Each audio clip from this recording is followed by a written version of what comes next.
Les habla Kirtop y estos son 100 datos sobre el pasado que quizás no conocías. 2000 kilómetros hasta la Antártida. Un equipo internacional de arqueólogos y paleoecólogos confirmó las habilidades sobresalientes de los navegantes polinesios, quienes lograron llegar a las latitudes del sur en el Océano Pacífico, aunque nunca alcanzaron la Antártida. Los investigadores en la isla Enderby, ubicada a 500 kilómetros al sur de la isla Stewart, demostraron que los polinesios habitaron por cortos periodos de tiempo en este territorio remoto. En la isla se encontraron restos de capas culturales y montones de basura que confirman su presencia. Mediante análisis de radiocarbono, se logró fechar con precisión el asentamiento entre los años 1250 y 1320 de nuestra era, lo que coincide con los periodos conocidos de colonización en la Polinesia Oriental. El profesor Athol Anderson y Janet Wilmshurst, quienes encabezaron la investigación, señalaron que Enderby se convirtió en el lugar de residencia más austral de los antiguos polinesios. Viajar más al sur era prácticamente imposible debido a las frías aguas oceánicas, la falta de recursos para reparar las embarcaciones y el riesgo de hipotermia. Estos datos resaltan que los polinesios, aunque eran navegantes excepcionales, aún tenían límites en sus expediciones. El Diablo de la Cueva. Este rostro siniestro, conocido como el Diablo de la Cueva, observa a los visitantes desde la pared de una de las famosas cuevas del Diablo en West Wycombe, en el sureste de Gran Bretaña. Las cuevas fueron hechas a mano en el siglo XVIII, y su historia está estrechamente relacionada con el Club del Fuego Infernal, una sociedad fundada por el excéntrico aristócrata Sir Francis Dashwood. El club estaba compuesto por miembros de la élite de la época, quienes se reunían aquí para realizar rituales misteriosos, y según los rumores, incluso misas negras. Después de la muerte de Dashwood, el club dejó de existir y las cuevas fueron abandonadas. Sin embargo, a mediados del siglo XX las convirtieron en una atracción turística que atrae a curiosos y buscadores de aventuras. Entre los pasillos sinuosos y las salas oscuras, los turistas a menudo se encuentran con esta inquietante imagen que aparece de repente desde la oscuridad de la cueva, lo que a menudo les provoca un verdadero terror. Aunque el verdadero propósito de crear esta máscara diabólica sigue siendo desconocido, alimenta las leyendas sobre los oscuros secretos del Club de la Llama Infernal. Los secretos del mundo subterráneo de Agartha. La leyenda del mundo subterráneo de Agartha siempre ha atraído la atención de quienes buscan conocimientos ocultos y civilizaciones secretas. Los nazis mostraron un gran interés en el mito de Agartha, un supuesto estado ubicado en lo profundo de la Tierra, habitado por una civilización avanzada que poseía conocimientos místicos y tecnologías de vanguardia. Se creía que los habitantes de Agartha podían poseer los secretos de la inmortalidad, la energía y el control del mundo, lo cual interesaba a la élite nazi. Algunos ideólogos nazis veían en Agartha no solo una fuente de conocimientos antiguos, sino también, posiblemente, un refugio para la élite del Tercer Reich en caso de una derrota en la superficie. Según la teoría, este mundo subterráneo podía proporcionar un refugio seguro y crear las condiciones para el resurgimiento del poder nazi. Las leyendas afirmaban que las entradas a Agartha estaban ocultas en algún lugar del Himalaya o en otras regiones de difícil acceso de la Tierra. Los investigadores de la Ahnenerbe, apasionados por la búsqueda de raíces arias y civilizaciones antiguas, organizaban expediciones a diferentes rincones del mundo, incluyendo el Tíbet y la Antártida, en busca de la entrada al mundo subterráneo. A pesar de la falta de pruebas concretas sobre la existencia de Agartha, los nazis seguían financiando estos proyectos, con la esperanza de obtener acceso a conocimientos místicos que pudieran cambiar el curso de la guerra y aumentar su influencia. El fraude de los antiguos egipcios. Los arqueólogos encontraron en Egipto un documento interesante sobre un fraude matrimonial.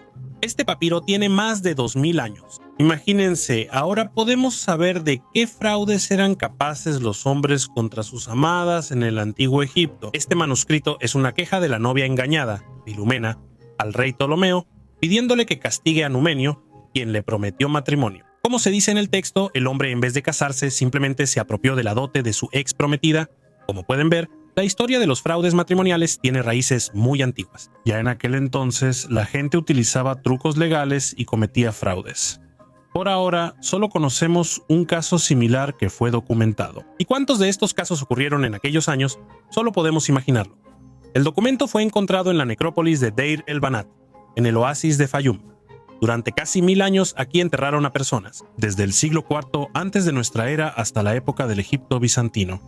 El manuscrito llegó a la tumba como material para decoraciones rituales. El asunto es que no todos podían permitirse poner piedras preciosas y metales en las tumbas. Por eso, los antiguos egipcios recurrían a la astucia. De trozos prensados de papiro hacían collares, que luego usaban como ofrendas para el más allá. El papiro que usaban era la mayoría de las veces ya escrito. El siguiente hallazgo también estará relacionado con un entierro masivo. Cuerpos de pantano en Europa. En toda Europa, los arqueólogos han encontrado cientos de personas momificadas en los pantanos. Los primeros hallazgos de este tipo incluso asustaron a los arqueólogos, porque la conservación de los difuntos era impresionante. Sin embargo, más tarde los científicos pudieron entender cómo ocurre el proceso de momificación en las zonas pantanosas. Al mismo tiempo, los investigadores entendieron que todas las personas enterradas en los pantanos fueron víctimas de asesinatos rituales. Los científicos estudiaron a más de 1000 personas de los pantanos encontradas en toda Europa. Se investigaron detalladamente fragmentos de esqueletos y huesos, piel y tejidos blandos. Los forenses encontraron en todos los restos rastros de cortes y heridas punzantes. Las heridas no fueron hechas con el propósito de matar rápidamente a la persona. Todas las heridas se infligieron con algún propósito específico.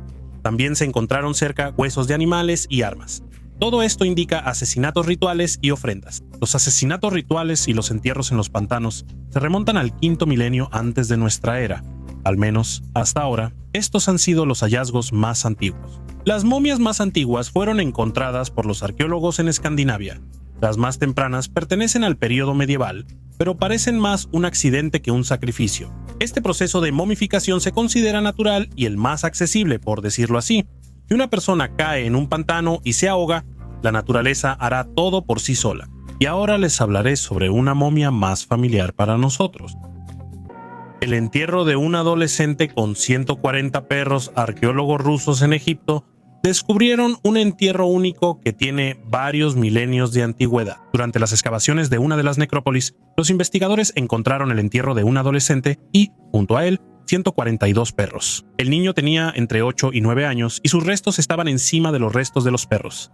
En la mayoría de los casos eran cachorros, y la antigüedad aproximada del entierro va desde el primer siglo antes de nuestra era hasta el primer siglo de nuestra era y pertenece al período romano. Muy rara vez sucede que el entierro de perros esté relacionado con el entierro de personas.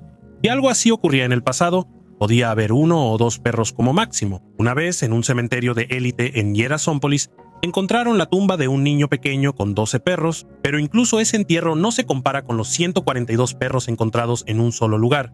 Se considera que los perros ocupaban un lugar importante en la vida y la fe de los antiguos egipcios. Los dioses conocidos Upuaut y Anubis, que acompañaban a los muertos al más allá, tenían cabezas de perro. En algún momento, los animales desempeñaron el papel de amuletos y se colocaban bajo los cimientos de los edificios.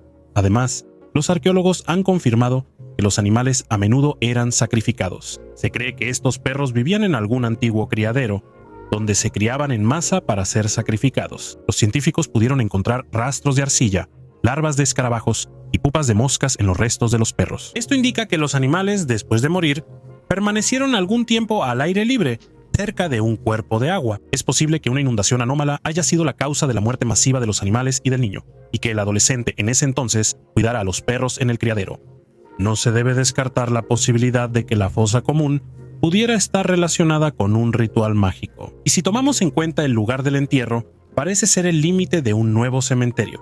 En esos años, los entierros de perros marcaban la frontera de un nuevo cementerio. Los antiguos egipcios tenían muchas rarezas que hoy en día nos parecen repugnantes e ilógicas. Pero no tenemos derecho a juzgarlos, ya que los límites de lo razonable y civilizado han cambiado constantemente a lo largo de toda nuestra historia. Lo que hace 1000 o 100 años parecía normal, ahora nos parece absurdo. Y lo mismo funciona al revés. El aperitivo más antiguo bajo el Coliseo. No es ningún secreto que el sistema de alcantarillado de la antigua Roma ha llegado hasta nuestros días y todavía es apto para su uso. Ahora, es poco probable que alguno de ustedes quiera estudiar el sistema de alcantarillado, pero los arqueólogos llevan mucho tiempo haciéndolo. Es una de las pocas maneras de saber qué comían los romanos en la antigüedad. Durante más de un año han estado realizando sus investigaciones bajo el anfiteatro y ya pueden decir con confianza qué comían las personas cuando asistían a las peleas de gladiadores y espectáculos. Después de un largo estudio del sistema de alcantarillado bajo el Coliseo, los científicos encontraron rastros de aceitunas, nueces, carne, cerezas, uvas e higos que tienen al menos 1900 años. Además de los restos de comida, se encontraron huesos de osos, leones, perros y otros animales. Lo más probable es que estos animales lucharan entre sí. Y lo más escalofriante es que a la gente le gustaba ver eso. y era completamente legal. Además de eso, se lograron encontrar alrededor de 50 monedas de bronce y una muy rara aproximadamente del año 171 que fue hecha en honor al 10º aniversario del reinado del emperador Marco Aurelio. El alcantarillado es el único lugar donde se pueden encontrar tesoros como monedas, huesos de animales y restos de comida. Si para una persona común todo esto parece insignificante, para los arqueólogos e historiadores son hallazgos sumamente valiosos, porque su valor no se mide en términos monetarios. Por los huesos de animales se puede deducir que en las peleas participaron no solo leones y osos, sino también perros pequeños, gallinas e incluso cerdos. Es posible que los usaran como alimento, y a la gente le interesaba observar cómo un león hambriento despedazaba a un cerdo y se tragaba a los perros pequeños. Para muchos, el Coliseo solo se asocia con gladiadores y animales, aunque en realidad ahí se realizaban muchos tipos de eventos, espectáculos de fuego, imitaciones de batallas navales y mucho más. La última función documentada en el Coliseo ocurrió hace 1500 años y fue aproximadamente en esa época cuando los británicos construyeron su primer baño doméstico. El silencio es oro. En Egipto los nuevos descubrimientos no dejan de ocurrir. Esta vez se descubrió un hallazgo estándar para esta región, una tumba antigua con momias. Pero el hallazgo en la boca sorprendió a algunos arqueólogos. Eran lenguas de oro. Durante la momificación se retiraron las lenguas y en su lugar se colocaron lenguas de oro. Y todo esto para que el difunto pudiera hablar con Osiris, el señor del inframundo y juez de los muertos, en el más allá. Es uno de los dioses más importantes del antiguo Egipto. Hasta ahora, los arqueólogos no han anunciado la cantidad exacta de momias encontradas ni cuántas de ellas tenían lenguas de oro. Las excavaciones se llevaron a cabo en una zona recién estudiada del complejo arqueológico de Khoisan, que incluye antiguas tumbas de diferentes periodos de tiempo.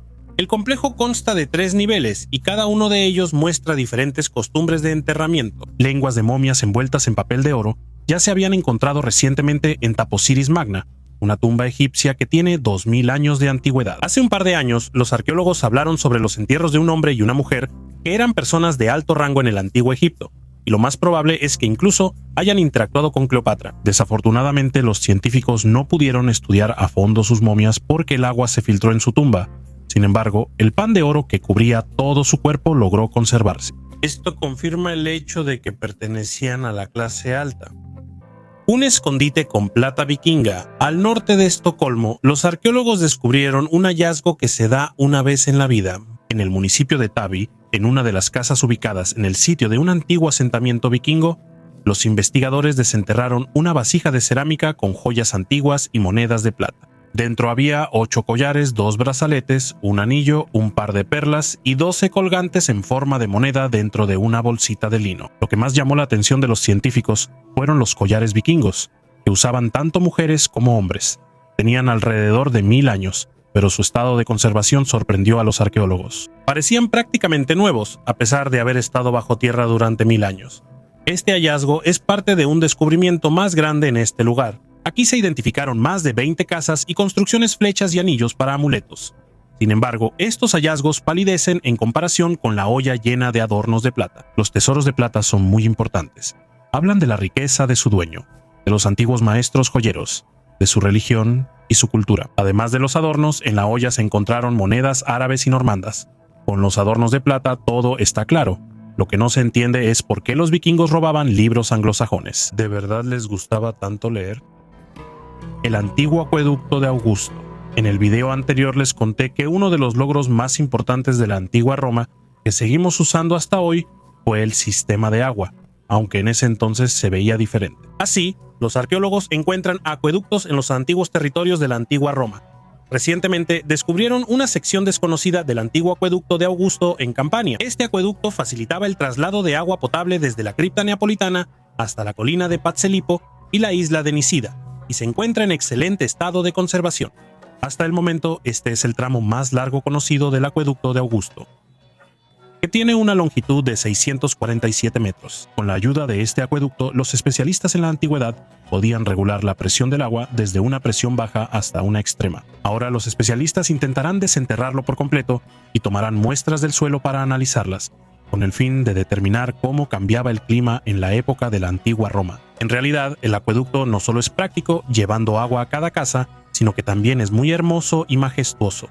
Más tarde, los acueductos se utilizaron en todo el mundo. Los emperadores romanos de esta manera querían ganarse el favor de los ciudadanos del imperio. Durante todo ese tiempo se construyeron más de 350 kilómetros de acueductos en todo el imperio romano, y solo una pequeña parte de ellos quedó bajo tierra, una antigua lápida romana de un vendedor de tierras. Древнеримское надгробие продавца колбасы. En nuestra época existen muchísimas lápidas inusuales.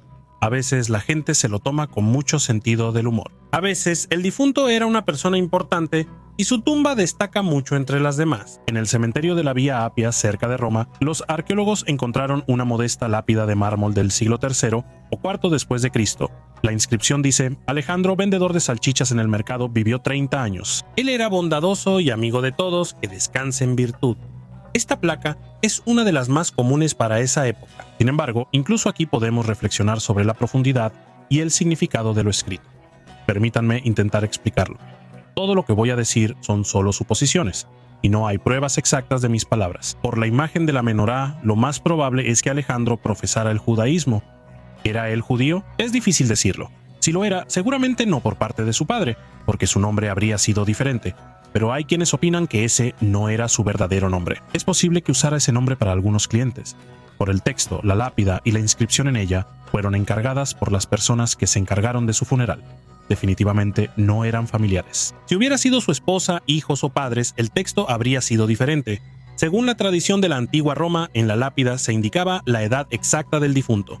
No solo los años vividos, sino también los meses e incluso los días. Eso significa que quienes lo enterraron no eran tan cercanos a él como para saber su fecha exacta de nacimiento. Por eso, la edad de 30 años pudo haber sido indicada de manera aproximada. Y no se puede descartar el hecho de que Alejandro pudo haber venido aquí a trabajar, y que su familia se quedó en su tierra natal y ni siquiera sospecha lo que le pasó. La forma de la lápida también es interesante. Normalmente tenían forma rectangular, pero aquí tiene forma de círculo. O querían destacarlo en el cementerio, o eso simbolizaba la forma de un embutido cortado. Por eso, lo más probable es que sus compañeros del mercado donde trabajaba se encargaron de su entierro. Así terminó esta historia. A menudo les digo que a partir de un solo hallazgo se puede crear toda una leyenda. Este es un hombre que hace cientos de años simplemente vendía embutidos. Y ahora, en 2023, cientos de miles de personas sabrán de él. ¿Y qué recuerdo dejaremos nosotros después de irnos? Se llevaron las armas a la tumba. Durante las excavaciones de una antigua necrópolis en el distrito de Ostrowiec, Polonia, los arqueólogos encontraron dos tumbas que probablemente pertenecían a guerreros vándalos. El cementerio, ubicado cerca de la ciudad de Glinka, data de los siglos III y IV de nuestra era y forma parte de un sitio más amplio relacionado con la cultura Przeworsk, un grupo que prosperó en el centro y sur de Polonia durante la Edad de Hierro. El equipo excavó tumbas en fosas que contenían restos cremados y evidencia de hogueras funerarias. Se cree que estas tumbas están relacionadas con los vándalos, una tribu germánica que alguna vez habitó parte de lo que hoy es el sur de Polonia. Conocidos por su conflicto con el Imperio Romano, los vándalos finalmente crearon un reino que abarcaba parte del norte de África y varias islas del mar Mediterráneo. En el año 455 después de Cristo, bajo el liderazgo del rey Genserico, llevaron a cabo el famoso saqueo de Roma, acelerando la caída del Imperio Romano. Junto con los restos, los arqueólogos encontraron armas y objetos funerarios que indican la presencia de guerreros de alto rango, incluyendo espadas, fragmentos de escudos, puntas de lanza de hierro y piezas de vasijas de barro cocido. Las huellas de quemaduras en estos objetos indican que fueron quemados en la pira junto con los cuerpos, como parte de un ritual funerario. Es interesante que ambas espadas encontradas en las tumbas estaban dobladas, lo cual es una práctica común en la cultura de Przeworsk. Esto podría simbolizar que los guerreros llevaban sus armas al más allá, o tal vez las espadas eran deformadas para hacerlas inutilizables y así ahuyentar el potencial. De esta manera, podemos determinar que el cráneo humano tiene más de 1 millón de años. La realidad de estos hallazgos es confirmada por arqueólogos de China. Precisamente allí ya se han encontrado repetidamente restos antiguos similares de humanoides. En nuestro caso, la veracidad es confirmada por el investigador del Museo Nacional de Historia Natural de París, Amiale Viale. Él confirmó que el cráneo está perfectamente conservado y que su antigüedad es de aproximadamente 1 millón de años. Los arqueólogos chinos determinaron que el cráneo pertenece a una especie arcaica de humano, el Homo erectus. Además del cráneo de Homo erectus, se encontraron fósiles de animales. Con base en todos los hallazgos, los científicos pudieron fechar los antiguos artefactos con la mayor precisión posible. En Yunnan, la gente habitó desde hace 1.100.000 hasta 800.000 años. Los especialistas identificaron la frente, las cuencas de los ojos y también los pómulos del cráneo. Es difícil de creer, pero ahora podemos ver el fósil de una persona que vivió en nuestro planeta hace más de 1 millón de años. ¿Pero por qué se han encontrado tan pocos fósiles de este tipo? ¿O acaso no nos cuentan sobre todos los hallazgos? ¿Por qué algunos restos de personas y animales antiguos se conservan, mientras que otros se convierten en polvo? En los siguientes videos definitivamente trataré de responder a estas preguntas. Por ahora les hablaré sobre un anillo de oro único del antiguo Egipto. Estatuas de bronce en Italia. Este es un hallazgo muy importante y excepcional, declaró el jefe del equipo de arqueólogos Jacopo Putabol. Según él, este hallazgo reescribirá la historia y alrededor de 60 expertos de todo el mundo están trabajando en ello. En los baños termales de Toscana, Italia, los arqueólogos encontraron más de 2 docenas de estatuas de bronce dorado que datan de la época de la antigua Roma. Tienen una antigüedad de aproximadamente 2300 años. Anteriormente, las estatuas adornaban santuarios y luego, durante un ritual, fueron sumergidas en las aguas termales. De esta manera, las estatuas se conservaron perfectamente, aunque creo que en el mundo antiguo perseguían otro objetivo, diferente a preservar las estatuas para sus descendientes. Las estatuas estaban cubiertas por 6.000 monedas de bronce, plata y oro. Los arqueólogos han encontrado en los últimos 3 años 24 estatuas grandes y varias más pequeñas. Todas estaban hechas de bronce, aunque normalmente se hacían de terracota. Esto solo indica que las trajeron aquí desde un asentamiento de élite. Este tipo de hallazgos aumenta el flujo de turistas. Después de todo, a la gente siempre le interesa aprender más sobre nuestra historia, especialmente cuando tenemos la oportunidad de tocar objetos antiguos que ya tienen más de 2000 años. Después de la restauración, las estatuas serán enviadas al museo, donde cualquier persona podrá verlas. Y el lugar donde fueron encontradas se convertirá en un sitio visitado por turistas que desean acercarse a la antigua Roma. Y el siguiente hallazgo ha inquietado a los científicos durante muchos años: la momia más antigua y las ruinas de una ciudad desconocida. En Egipto, los arqueólogos hicieron 2 descubrimientos interesantes al mismo tiempo: una ciudad desconocida de la época del Imperio Romano y una momia completamente cubierta de oro. Hasta ahora, esta es la momia más antigua encontrada en el país. Si no lo sabías, desde hace poco en Gran Bretaña está prohibido llamar momia a una momia. Ahora se le llama persona momificada. Así que sean más tolerantes con Tutankamón y otras personas momificadas. Las ruinas de la antigua ciudad fueron descubiertas en la orilla oriental del Nilo, cerca de Luxor.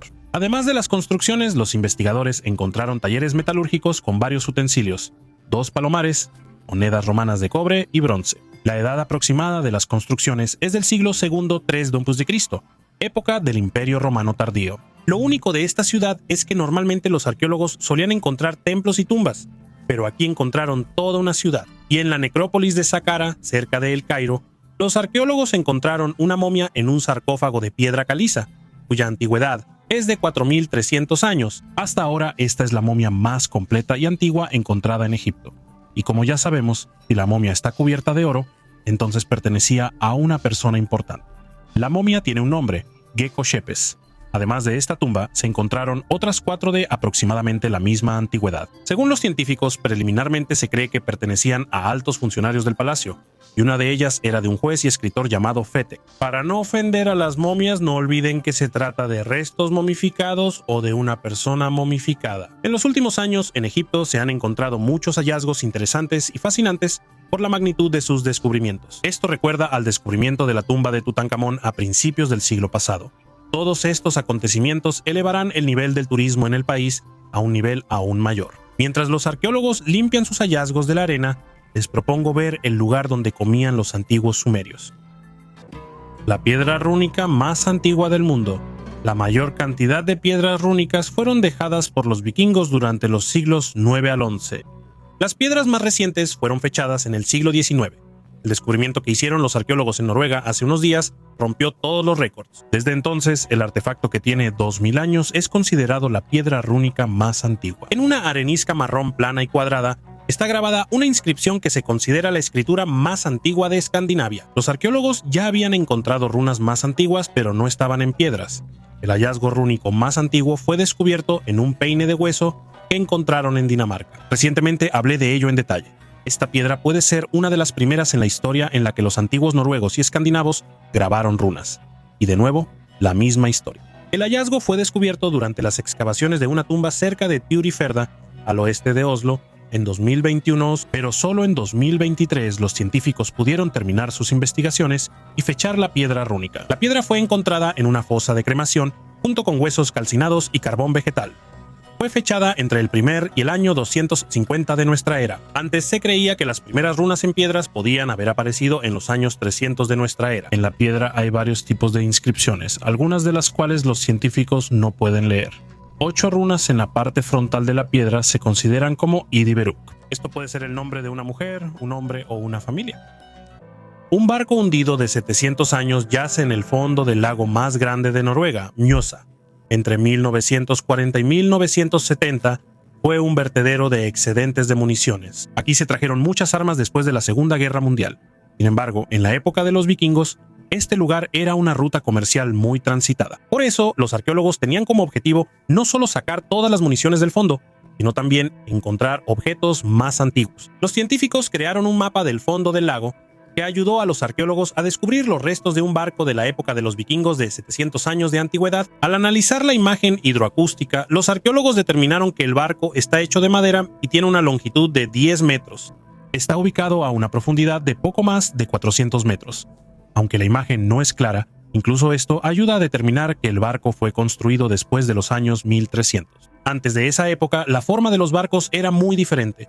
Hasta los años 1300, la proa y la popa eran prácticamente idénticas en su forma, y en nuestro caso la popa tiene una forma distintiva. Basándonos en las imágenes del sonar, se nota que los constructores del barco usaron la técnica escandinava, el solapamiento de las tablas del casco para hacer la embarcación más ligera. Los arqueólogos sospechan que la nave tiene un timón central, aunque los timones de los barcos vikingos normalmente se ubicaban a la derecha. Debido al mal clima y la poca visibilidad, a los arqueólogos les resulta difícil examinar el barco con más detalle. Por eso, continuarán estudiando el objeto y posiblemente sacándolo a tierra el próximo año. Antes ya se habían descubierto alrededor de 20 barcos en aguas poco profundas. Sin embargo, ahora los arqueólogos intentan estudiar objetos a mayor profundidad. El lago Mjøsa es de agua dulce, por lo que los barcos pueden conservarse en él durante siglos.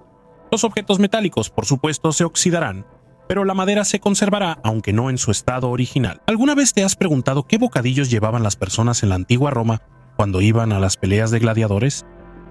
El terrible secreto de la peste negra. El estudio de una momia del antiguo Egipto arrojó luz sobre la temprana propagación de la mortal peste bubónica en el norte de África. Los restos de 3.290 años de antigüedad, conservados en el Museo Egipcio de Turín, sorprendieron a los científicos. En los huesos e incluso en el contenido intestinal se encontraron rastros de la bacteria Yersinia pestis. Parecía que la enfermedad había llegado a la región mucho antes de la epidemia de la peste negra, que azotó Europa en el siglo XIV. Hasta ahora, las menciones más antiguas de la peste provenían de Asia, un hallazgo de 5.000 años de antigüedad en Rusia y materiales de Europa y Asia. Pero la momia de Turín confirmó por primera vez que el patógeno peligroso también se estableció en el antiguo Egipto. Los científicos recordaron que en el asentamiento de Amarna, donde trabajaban los constructores de la tumba de Tutankamón, se encontraron pulgas.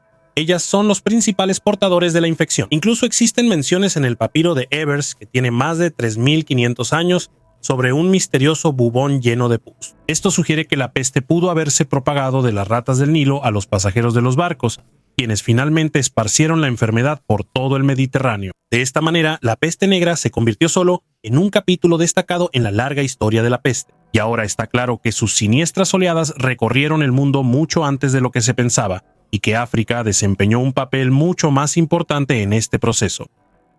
Relaciones diplomáticas en la antigüedad.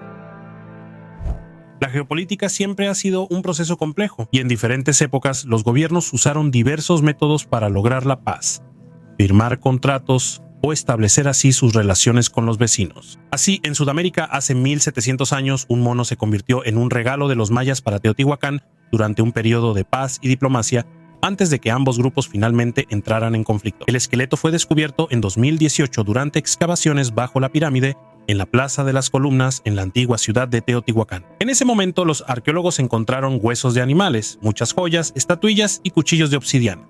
El hallazgo del esqueleto de un mono araña aquí sorprendió a los arqueólogos. Estas criaturas no vivían en el ambiente seco cerca de Teotihuacán. Sin embargo, había muchos en el territorio maya, que está a 1.500 kilómetros al este. Al analizar los restos del mono, los científicos determinaron que era una hembra de entre 5 y 8 años de edad. También lograron determinar que el mono fue capturado en las selvas tropicales cuando tenía aproximadamente 3 años y que los años siguientes de su vida ya se alimentaba en un ambiente seco: higos, frutas, maíz y chile. Todo ese tiempo el mono vivió en una jaula de madera, la cual mordía de vez en cuando intentando salir. La enterraron viva alrededor del año 300 de nuestra era, después de atarle las manos y los pies. Según estos datos, se puede afirmar con certeza que los mayas regalaron un mono a Teotihuacán durante un periodo de relaciones amistosas, sobre el cual los científicos saben muy poco. Un caso similar ocurrió en la historia moderna cuando China regaló a Estados Unidos en 1972 a las pandas Lin y Xin. Pero hay otro escenario sobre cómo llegó el mono a Teotihuacán. Es posible que Teotihuacán haya conquistado una ciudad maya y se haya llevado al mono y a miembros de la familia real. Teotihuacán era la ciudad más grande de esa época. Según cálculos aproximados, ahí podían vivir alrededor de 100,000 habitantes. Una ciudad de 3,000 años surgió del río. Irak es uno de los pocos países que ha sufrido mucho debido al cambio climático. El sur del país sufre constantemente de sequías. Para proteger los cultivos, el gobierno utiliza agua del embalse de Mosul para el riego, el cual es considerado el depósito de agua más importante del país. La extracción constante de agua ayudó a descubrir una antigua ciudad de la Edad de Bronce de la época del Imperio Mitanni. La extensa ciudad con un palacio y varios edificios grandes podría ser la antigua Sakikú, un importante centro del Imperio Mitanni. Una terrible sequía ayudó a los historiadores a revivir una antigua ciudad que fue inundada hace más de 3,000 años. Ahora los arqueólogos intentan documentar el sitio descubierto lo más rápido posible antes de que vuelva a inundarse. En muy poco tiempo, los arqueólogos lograron hacer un mapa de la ciudad. Además del palacio, que se asomaba desde el agua, pudieron observar varios edificios grandes y una fortificación masiva con torres. También encontraron algo parecido a una tienda antigua. Uno de los hallazgos más importantes en este lugar fueron 5 vasijas de cerámica en las que se guardaban más de 100 tablillas cuneiformes. Después de descifrar la escritura, los arqueólogos podrán entender exactamente qué eran esos edificios, qué función cumplían y, lo más importante, cómo vivía la gente en el Imperio Mitanni. Las tablillas cuneiformes pertenecen al período medio asirio, para prevenir más daños a este importante sitio debido al aumento del nivel del agua. Los edificios excavados fueron completamente cubiertos con una lámina plástica ajustada y cubiertos con grava. Esto ayudará a proteger la antigua ciudad de la destrucción por un tiempo más. En este momento, el embalse está nuevamente lleno de agua y la ciudad de la Edad de Bronce ha desaparecido de la vista humana. Y en Brasil, un hallazgo muy extraño de un extraterrestre surgió desde debajo del agua. El cráneo de ballena más antiguo. La familia Goddard quería encontrar un par de dientes de tiburones antiguos. Es una práctica común en Estados Unidos que los paleontólogos aficionados encuentren fragmentos y restos de peces y animales antiguos en la orilla. No encontraron dientes de tiburón, pero sí hallaron algo más sobresaliente y grande. Es un verdadero cráneo de ballena que tiene 12 meses de antigüedad, y su tamaño es tan gigantesco que tuvieron que desenterrarlo durante 2 meses. Para que se den una idea, con una longitud de 1,5 metros, el cráneo pesaba 295 kilogramos. Los especialistas del Museo de Paleontología felicitaron a Cody Goddard y a su esposa por este hallazgo. Dijeron que un descubrimiento así es como ganar la Copa Mundial de Paleontología. Se cree preliminarmente que es una antigua ballena barbada del Mioceno. Sin embargo, obtendremos una respuesta precisa más adelante, cuando los paleontólogos reales lo estudien a fondo, no los aficionados. Por el momento, este es el cráneo de ballena mejor conservado de todos los que se han encontrado en la zona de Calvert Cliffs. La ballena barbada, o como también se le llama, cetoterio, podía nadar muy rápido. Y eso es correcto porque cerca nadaba el megalodón. Y para no terminar en la boca de ese depredador, la ballena tenía que moverse lo más rápido posible en el océano. La limpieza minuciosa adicional del cráneo, antes de que se muestre en el museo, podría tomar varios meses más. El templo en el fondo del océano. Probablemente no lo sabías, pero en el Imperio Romano tenía su propio Las Vegas y se llamaba Baias. La ciudad estaba ubicada frente a la bahía de Pozzuoli. En ese entonces era una ciudad muy de moda y atraía la atención de los romanos ricos de todo el Imperio Romano. Aquí había muchas villas lujosas, complejos turísticos a la orilla del mar y se llevaban a cabo todo tipo de entretenimientos costosos. Aquí estaban las villas de todos los emperadores famosos: César, Nerón, Adriano. En ese entonces, la vida aquí era vibrante. Ahora, el balneario se ha convertido en un parque arqueológico submarino. Arqueólogos marinos encontraron en el fondo del océano un antiguo templo que tiene alrededor de 2000 años. Además del templo, descubrieron una enorme zona con construcciones antiguas. A lo largo de la línea costera de 2 kilómetros se conservaron bien los mosaicos, las estatuas y casi todas las edificaciones. Mikkel Stefanilo y sus colegas han estado estudiando esta zona desde el año 2021. Ellos quieren crear un mapa detallado de esta zona y, en especial, estudiar el antiguo templo.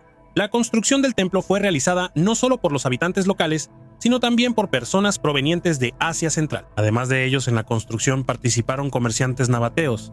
Este es un pueblo que vivía en el norte de Arabia y el sur del Levante. Los primeros testimonios sobre el templo nabateo fueron descubiertos por los historiadores en inscripciones del siglo XVIII. Todos estos hallazgos fueron posibles gracias a los arqueólogos buzos. Ya entendimos lo del río, también lo de los mares y océanos. Ahora pasemos a estudiar las pirámides en el fondo del lago. Ciudad antigua en el oasis. Los arqueólogos descubrieron las ruinas de una ciudad antigua de más de 4000 años en el oasis de Jaibar, al noroeste de Arabia Saudita. Esta ciudad, llamada Al-Natak, fue fundada aproximadamente en el año 2400 a.C. y consistía en alrededor de 50 casas diseñadas para una población de unas 500 personas. La ciudad estaba rodeada por una muralla poderosa de 14,5 kilómetros de longitud, que probablemente protegía a sus habitantes de los ataques y del clima severo. Es interesante que Al-Natak se haya conservado gracias a una capa de basalto que protegía las ruinas de la destrucción. El descubrimiento fue posible gracias a las observaciones desde las alturas. Desde el aire se podía ver la estructura de las murallas de la ciudad y de las construcciones ocultas bajo tierra. Al-Natak se convirtió en un testimonio importante de la transición de los habitantes de la región de un estilo de vida nómada a uno sedentario. Los primeros científicos pensaban que en esa época este territorio no era más que un desierto inhabitable. Sin embargo, los hallazgos en la necrópolis, incluyendo hachas de metal, dagas y objetos de ágata, evidencian un alto nivel de desarrollo en la artesanía y la tecnología. Un juego de mesa reescribirá la historia.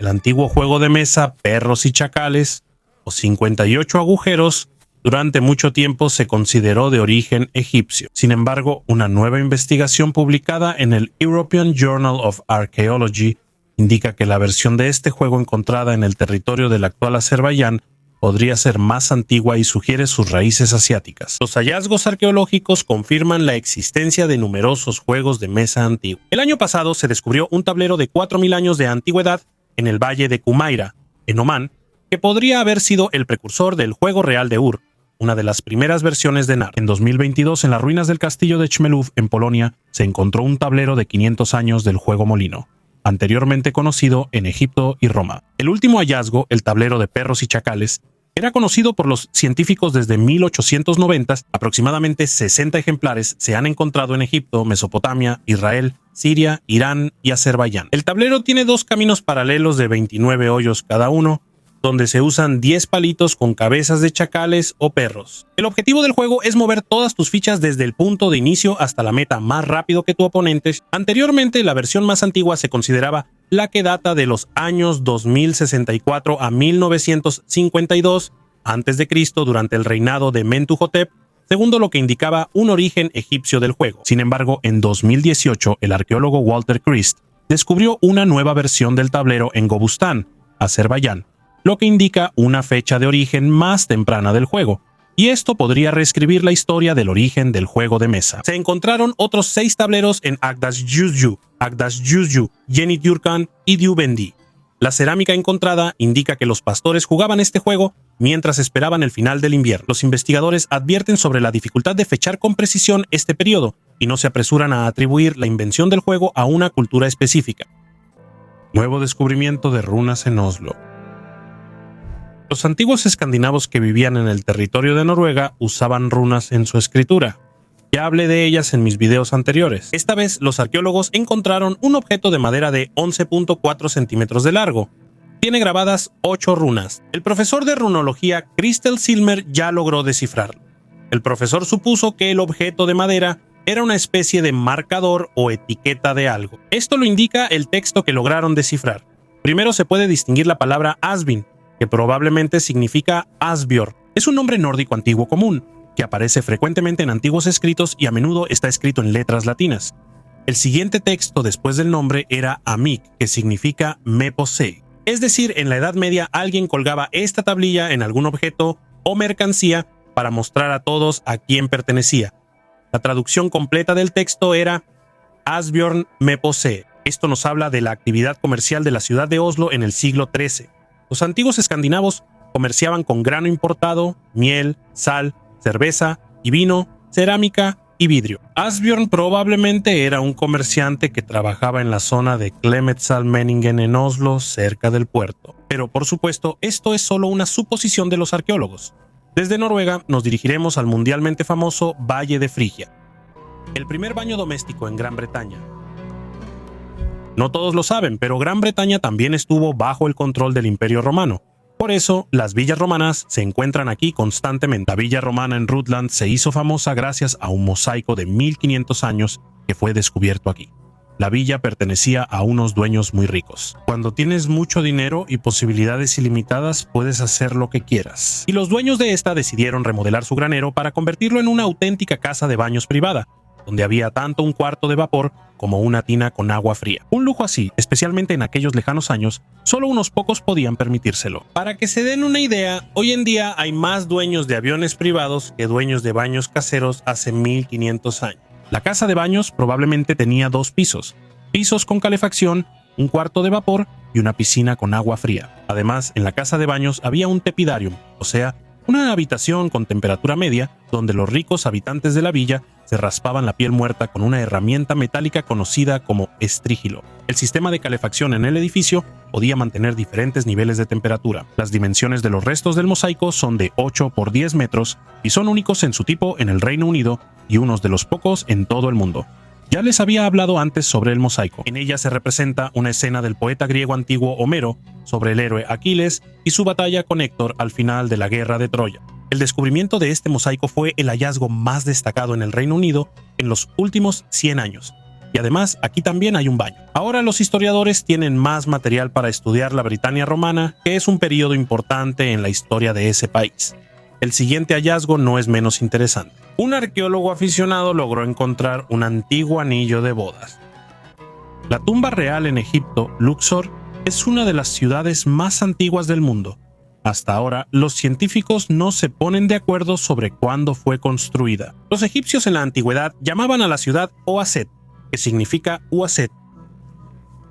Los griegos la llamaban Tebas y los romanos Dios Polis Magna. Cuando los árabes conquistaron Egipto, la ciudad recibió su último nombre, Luxor, que significa lugar de muchos palacios. Cuando escuchamos sobre nuevos hallazgos en Egipto, inmediatamente entendemos que hay un 90% de probabilidad de que sea en Luxor o cerca de esta ciudad. Un equipo internacional de arqueólogos encontró una tumba en la base de una pequeña roca con una escalera tallada en ella que conduce a la cámara funeraria. Después de miles de años, la tumba quedó bastante destruida y se llenó de arena.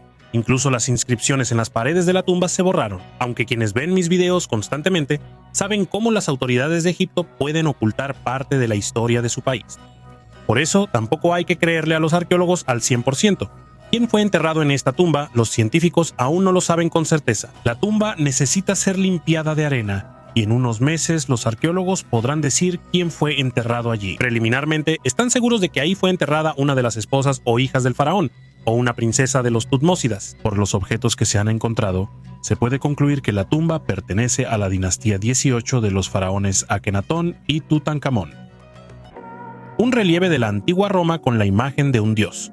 En el norte de Inglaterra, cerca de la muralla defensiva de Adriano, se encontraba el campamento militar fortificado de Vindolanda. Fue construido en el año 85 después de Cristo para defenderse de las tribus celtas de los pictos y brigantes de Escocia. El fuerte existió hasta el siglo IV después de Cristo, y fue en este lugar donde arqueólogos aficionados encontraron un relieve escultórico que muestra a un hombre desnudo con una lanza junto a un caballo o un burro. Los arqueólogos han estado realizando excavaciones aquí durante más de 100 años, y durante ese tiempo han encontrado miles de artefactos, y los más singulares se exhiben en el Museo Británico. Hace algunos años, allí encontraron 25 tablillas de madera para escribir, que datan de los siglos I y II después de Cristo, y que por su importancia son comparables a las cartas de corteza de Abedul de Novgorod. La excelente conservación se logró gracias al suelo arcilloso. Ahora ya saben que las arenas, la arcilla y los pantanos son los mejores lugares para la conservación de artefactos. Si quieren dejarle algo a sus descendientes o darles trabajo a los arqueólogos en el futuro, entiérrenlo en arcilla, en arenas o en un pantano. Y ahora volvamos al estudio de la antigua losa. Según los arqueólogos, normalmente cuando se representa a las personas desnudas, esto indica su carácter divino. No es común dibujar a un guerrero o jinete ordinario junto a un caballo sin pantalones. Este hombre tiene una lanza en las manos. La lanza era el principal atributo del dios de la guerra, Marte. Sin embargo, algunos rasgos de la cabeza se parecen a alas, y eso ya se parece más al dios de los viajes, Mercurio. El caballo y el burro también solían ser dibujados junto a Mercurio, pero lo que más les gusta a los arqueólogos es interpretar los hallazgos según el lugar donde se encontraron. Cerca de este sitio había un antiguo cuartel de caballería. Los habitantes locales pudieron haber representado a un dios desconocido que tenía características de Marte y Mercurio, pero si los arqueólogos no logran encontrar algo similar en el futuro, entonces esta imagen del dios podrá atribuirse a un error del artista. Qué bueno que estos arqueólogos aficionados no fueron multados, como nuestros siguientes protagonistas también de Gran Bretaña. Un entierro bajo un supermercado. El siguiente hallazgo espeluznante fue descubierto el año pasado. En una ciudad medieval de Gales, el arqueólogo Andrew Shobrook abrió una ventana al pasado. Debajo de un viejo supermercado se encontró una fosa común de personas, de las cuales un tercio eran niños. En total, se descubrieron 307 cuerpos enterrados en Haverfordwest.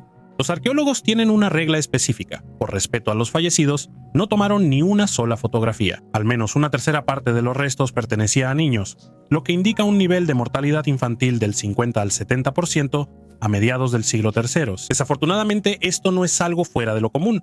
Sin embargo, no son los huesos en sí lo que más preocupa al arqueólogo. Por un lado, son cuerpos de personas fallecidas, pero por otro lado, estudiar la sepultura ayudará a entender qué sucedía en ese tiempo, de qué se enfermaba la gente, qué causó tanta mortalidad infantil y, lo más importante, quién los enterró aquí. 7 entierros estaban en una fosa hecha de piedras colocadas.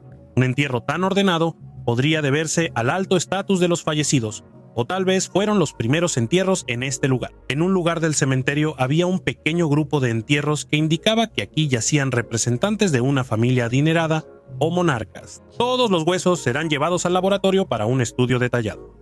Se les tomará ADN y se realizarán todos los análisis necesarios. Los científicos intentarán estudiar la relación entre los enterrados y entender qué sucedió aproximadamente en el año 1246 en Haverfordwest. Uno de los esqueletos fue encontrado con las piernas terriblemente torcidas y los dientes podridos.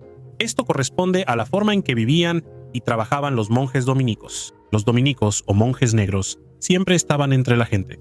Predicaban, rezaban y, lo más importante, cuidaban de los pobres y los enfermos. Precisamente por esta razón, en la vejez se veían muy agotados y descuidados, porque durante toda su vida entregaban todas sus fuerzas a los necesitados. Todos los huesos encontrados no serán exhibidos públicamente por los arqueólogos.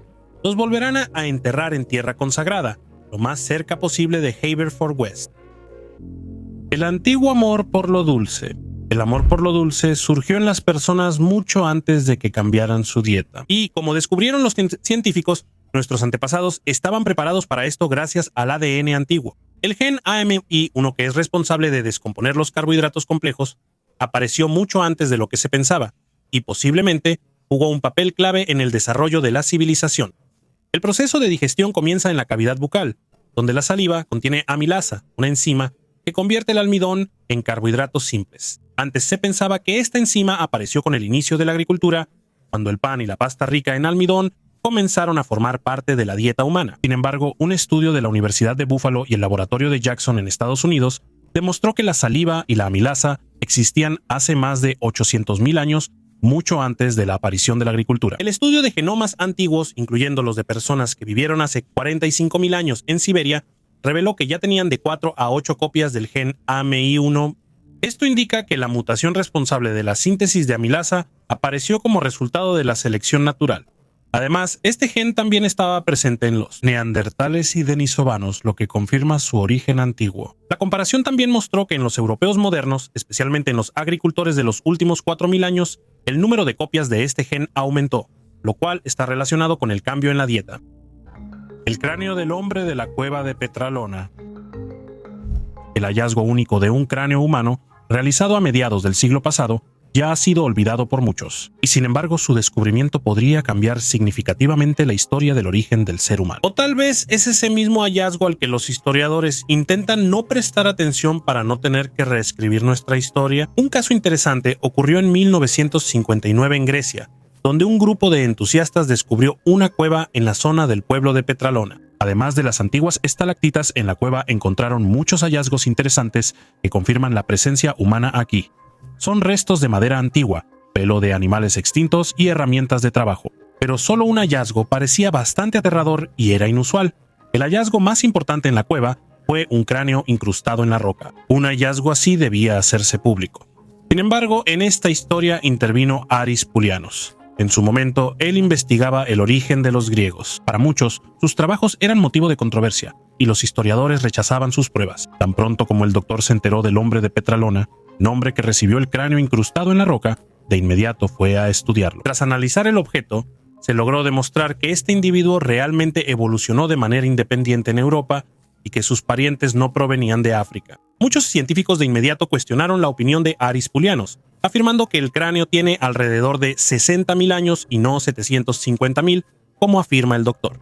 Sin embargo, hay un detalle. Los científicos realizaron un análisis estratigráfico de la cueva y los sedimentos, así como de otros 2 esqueletos encontrados posteriormente. Y en realidad estamos hablando de una cifra cercana a los 700.000 años. Los investigadores que trabajaron en el estudio del cráneo confirmaron que es diferente de los neandertales y del Homo sapiens, lo que contradice la teoría africana del origen humano. En la bóveda de la cueva de Petralona había un gran agujero por donde durante muchos años caían diferentes animales. En ese lugar se encontró una enorme montaña de huesos y señales de 20 capas culturales. En 2012 el doctor fue atacado y golpeado. Le amenazaron de muerte si seguía hablando públicamente sobre sus investigaciones. Y si todo esto es cierto, hay quienes opinan que no todos descendemos de una sola especie. Quizá nos diferenciamos en el color de piel y la forma de los ojos no por la evolución, sino por nuestro origen. Tal vez no diré más de la cuenta sobre este tema, mejor les hablaré del siguiente hallazgo. La mano de un extraterrestre. Paseando por la playa en Brasil, puedes encontrar conchas, piedritas, pequeños cangrejos y la mano de un extraterrestre. Eso fue lo que le pasó a una pareja que decidió darse un paseo romántico por la orilla del Océano Atlántico. La mano huesuda de dedos largos se parece a un extraterrestre amistoso de la película de Steven Spielberg E.T., el extraterrestre. Parecería que esto es una verdadera prueba de la presencia de un extraterrestre en nuestro planeta, aunque no esté entero. Leticia Gómez Santiago y su novio Devanir Sousa tomaron muchas fotos y las subieron a la red. Porque ¿dónde están los mejores especialistas en cualquier tema? Por supuesto, en Internet. El biólogo marino Eric Cummings se topó con las fotos, quien desmintió todos los mitos sobre el hallazgo. Él considera que la mano pertenece a un representante de los cetáceos, un suborden de mamíferos que incluye ballenas, delfines y marsopas. Y su aspecto espeluznante se debe a la etapa de descomposición que dura aproximadamente 1 año y medio. Durante muchos años, las personas han intentado encontrar al menos alguna prueba evidente de la existencia de vida extraterrestre, pero siempre llegan científicos que pueden explicar desde un punto de vista científico tal o cual artefacto. En este caso, el hallazgo indica que los cetáceos, que ahora habitan en los mares y océanos, hace 50 millones de años caminaban por tierra. Debajo de la piel interdigital de la aleta de una ballena o un delfín, hay 5 dedos o una extremidad de 5 dedos. Esa misma se encuentra en los humanos, los anfibios y varios otros animales, lo que indica un ancestro común. La pareja, además de tomar fotos, grabó la mano en video para mostrar lo grande que es. El biólogo cree que es parte de un delfín, de los cuales hay muchísimos aquí. Normalmente no se deben retirar estos huesos de la playa para no interrumpir el ciclo natural de nutrientes en el ecosistema. Sin embargo, los científicos se apresuran a estudiar a los animales que han muerto recientemente para averiguar la causa exacta de su muerte, porque podría no ser la muerte accidental de un solo delfín, sino el inicio de una epidemia masiva o la extinción de animales debido al vertido de sustancias nocivas en el agua. De estudiar a los delfines pasaremos ahora a los tesoros de los aztecas. El disco de la muerte azteca. Otro hallazgo que arqueólogos y científicos de todo el mundo han estado estudiando durante más de 50 años fue descubierto en el territorio de la famosa ciudad antigua de Teotihuacán en 1963. La descubrieron, pero nadie sabe qué hacer con ella, aparte de exhibirla en un museo. Tampoco los historiadores pueden entender qué hacían los antiguos aztecas con este disco. El nombre Disco de la Muerte se le dio no solo por el cráneo colocado en el centro del disco. Los aztecas, durante sus rituales, realizaban varios ritos espeluznantes. En este caso podemos suponer que el disco se usaba durante los sacrificios, y lo más probable es que el disco fuera reutilizado, porque el trabajo en la piedra y el detalle del diseño impresionan incluso hoy en día. Hay quienes opinan que en el tallado de la piedra participaron no seres humanos, sino algunas criaturas. Pero eso es solo la opinión de algunos científicos. Yo pienso que la piedra fue trabajada por maestros en su oficio. Después de la reconstrucción del disco, muestra una similitud directa con los halos que se representan en los íconos con santos cristianos. Esto dio lugar a la suposición de que tanto el disco como el disco representado en los iconos no muestran un halo abstracto de santidad, sino una construcción técnica similar a un casco de escafandra. Por eso surgió la opinión sobre ciertas fuerzas ajenas que fabricaron el disco. Incluso en algunos iconos, en su momento, se notaron objetos que recuerdan a platillos voladores. Teotihuacán, donde se encontró el disco de la muerte, en traducción del azteca significa el lugar donde los dioses descienden del cielo. Por eso, este lugar es simbólico. Y según la opinión de varios historiadores, aquí aterrizaban extraterrestres en la antigüedad, y el camino de los muertos que conduce a la pirámide del Sol era una pista de aterrizaje. Siempre que no se puede explicar algún artefacto o suceso, vienen a la mente las ideas más absurdas. Espero que los arqueólogos logren encontrar algo que pueda explicar el verdadero propósito y origen del disco de la muerte azteca. ¿Y tú te has preguntado qué más destruye los hallazgos antiguos? Anillo de bodas medieval. Continuaré la historia sobre el nuevo hallazgo en el Reino Unido, en un campo de Dorset. Dorset es un condado en el suroeste de Inglaterra, donde un arqueólogo aficionado encontró un artefacto sorprendente. A menudo los aficionados a los detectores de metales regresan a casa con los bolsillos vacíos, pero David Bord tuvo una suerte increíble. A poco más de 1 metro de profundidad, en el lodo, encontró un anillo de oro con diamantes, casi en perfecto estado. Bord comenzó a buscar artefactos allá por los años 70, pero luego dejó esa actividad durante muchos años. Y desde 2019 esta fue su segunda expedición, y de inmediato fue tan exitosa. Él considera que un hallazgo así ocurre una vez en la vida, porque en aquellos tiempos esas joyas no se producían en masa, y el artesano ponía su alma en cada anillo y creaba la joya con el máximo esmero. Actualmente este anillo está valorado en $50,000 en una subasta. La datación y autenticidad del anillo fueron verificadas en el Museo Británico. Al estudiar la historia de la tierra donde se encontró el anillo, los especialistas determinaron a sus dueños y su edad aproximada. Se supone que el anillo fue un regalo de Sir Thomas Brooke a su amada Juana Brooke cuando se casaron en 1388. Precisamente Thomas Brooke era el dueño de esas tierras y fue un hombre muy rico en su época. 2 bandas entrelazadas forman el círculo exterior del anillo, simbolizando la unión de 2 vidas. Dentro del brazalete había una inscripción en francés que se traduce como «Yo me aferro a tu fe, aférrate a la mía». En Inglaterra está muy desarrollado el pasatiempo de buscar artefactos con detectores de metales. Hace algunos años, un adolescente en Hertfordshire descubrió un hacha de bronce que fue datada en el año 1300 a.C. ¿Y sabías que Moana es un personaje real en la historia? La ciudad de Alejandría en Egipto fue una verdadera joya de la época helenística, un centro de ciencia, cultura e innovación. Fue ahí donde se encontraba el museo, el primer prototipo de universidad en la historia, así como la famosa Biblioteca de Alejandría, que guardaba el conocimiento de todo el mundo antiguo. En esta ciudad, en el primer siglo de nuestra era, vivió y trabajó el destacado científico e inventor Herón de Alejandría. Su contribución a la ciencia y la tecnología fue realmente enorme. Se dedicó a las matemáticas, la óptica, la hidrostática, y también creó prototipos de inventos como el teodolito, el odómetro e incluso una turbina de vapor de propulsión a reacción. Sin embargo, uno de sus inventos es especialmente interesante en el contexto de la vida cotidiana. Herón creó la primera máquina expendedora del mundo. Este sorprendente mecanismo se encontraba en la entrada del templo y dispensaba una porción de agua bendita para beber y lavarse las manos. El principio de funcionamiento era sencillo. El visitante del templo arrojaba una moneda de 5 dracmas y la máquina dispensaba una cantidad determinada de agua. El dispositivo funcionaba gracias al peso de la moneda, que accionaba una palanca que abría la válvula. Podría parecer que un sistema tan simple podía ser fácilmente engañado arrojando algo diferente en lugar de la moneda. Sin embargo, los investigadores y reconstructores modernos afirman que el autómata podía ajustarse para aceptar únicamente un peso y tamaño de moneda muy específicos, lo que hacía que los intentos de fraude fueran prácticamente inútiles. Este mecanismo, a pesar de su simplicidad, fue un hallazgo genial para su época y demostró lo progresivas que eran las ideas de Herón de Alejandría. Tenemos 3000 años de historia bajo nuestros pies. El sorprendente hallazgo fue descubierto por Carlos Lalangui, uno de los trabajadores en Lima, Perú. Mientras cavaba una zanja para una tubería de gas en las afueras de la ciudad, se topó con un cráneo humano. Este hallazgo no es raro en este lugar, pero al trabajador le pareció extraño. Se lo contó a su jefe, quien de inmediato llamó a los arqueólogos al sitio. Fue la decisión correcta. En solo una semana, los arqueólogos lograron encontrar los restos de 21 personas, incluidos 8 niños. Según datos preliminares, vivieron hace entre 600 y 800 años. Resultó que el entierro era interesante desde el punto de vista arqueológico. Casi todos fueron enterrados en el estilo clásico precolombino, cuerpos atados, sentados en posición fetal y envueltos en capas de tela. Alrededor de ellos había vasijas de cerámica. Una persona yacía horizontalmente sobre cañas. Se supone que era un guerrero. Junto a él estaban los restos de un niño de 2 años.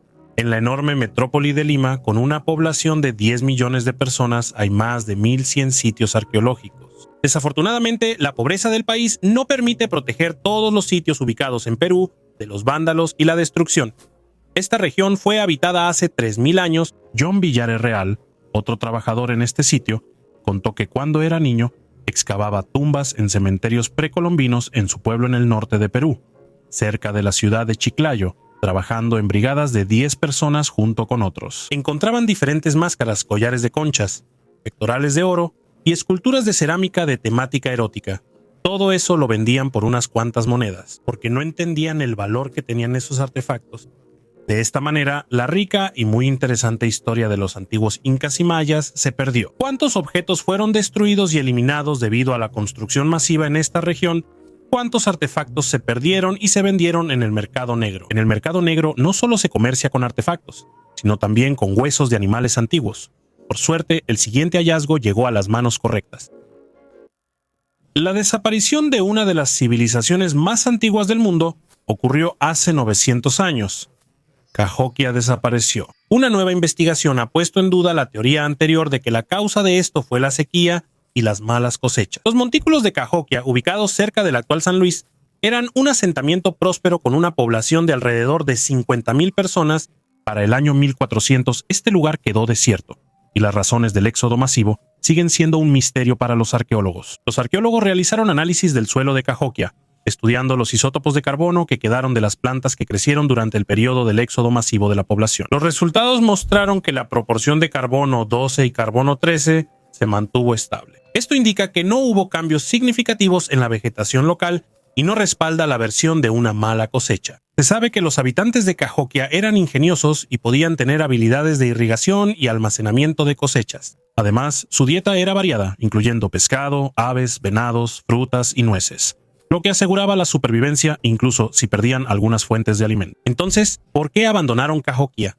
Los arqueólogos suponen que fue un proceso largo y gradual, provocado por factores externos. Para entender mejor las causas, los científicos planean crear una base de datos de evidencias paleobotánicas y realizar experimentos cultivando antiguos cultivos en condiciones controladas.